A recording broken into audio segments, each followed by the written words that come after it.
Hiya, I'm really excited. I'm going to be doing my first sourdough recipe. So this is the morning before, and I'm going to be feeding my sourdough starter ready.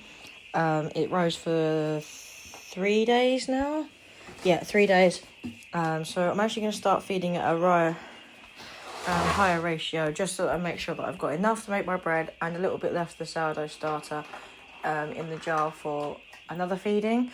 So I end up doing 40 of my starter, 40 of the flour and 40 of the water, and mixing it up into the same cake-like paste, ready for it to raise over the course of the day for me to bake with it later after visiting my mother-in-law's.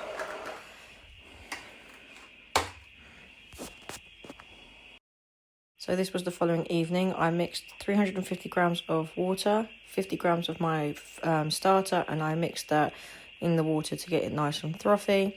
I then added 500 grams of bread flour and 10 grams of my fine sea salt. I started mixing this with my fork because I don't have a bread whisk currently. It's something I'm going to be investing in. And then used my hands to combine it together into a shaggy dough. I then let it rest for an hour before I started my first stretch of folds. You see me stretching up the dough and turning it quarterly all the way around for one turn.